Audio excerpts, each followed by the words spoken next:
Nagbabalik po ang inyong programa, DepEd Hour.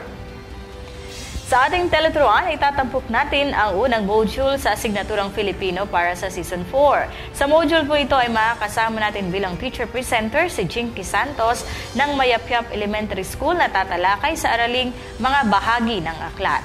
Narito na po ang teleturuan. Magandang gabi po sa ating lahat. Kumusta po kayo?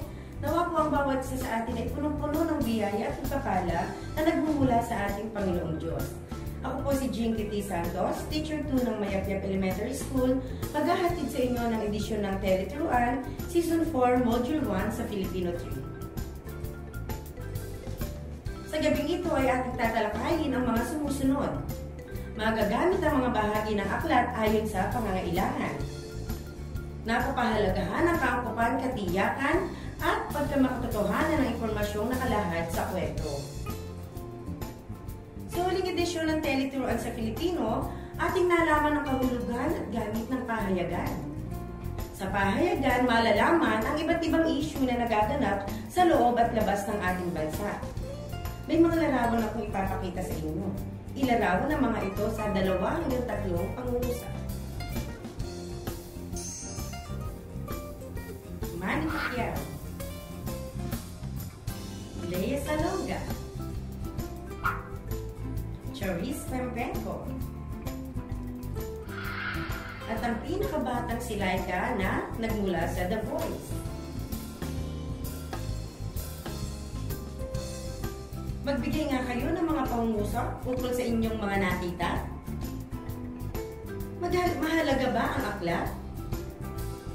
Ang aklat ay napagkukunan ng mahalagang impormasyon. Ngayon naman ay babasahin natin na tahimik ang isang kwento. Kaya mo, anak. Pero bago natin ito basahin, magbigay nga ng mga pamantayan sa pagbasa ng tahimik. O ngayon, babasahin natin muli ang kwento ng May Damdamin. Kaya mo, anak. Habang maaga pa, turuan natin ng kasipagan ang mga kabataan at sabihin, kaya mo, anak.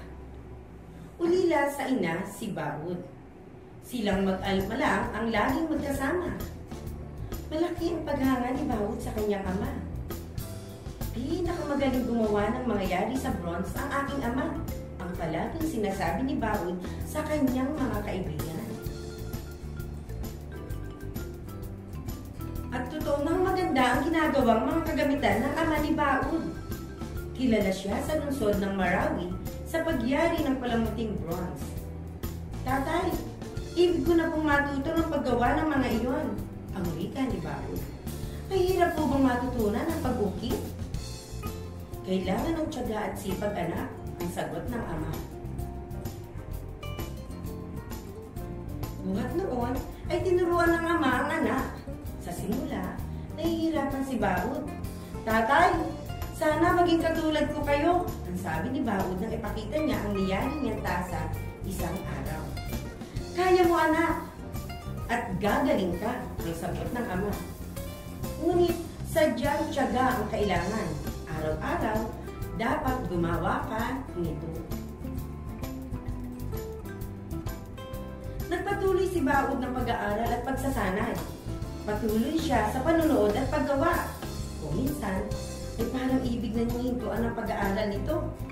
Sige anak, huwag kang tumigil sa kagagawa. Itong tasang ginawa mo ay lalong maganda kaysa natapos mo kahapon.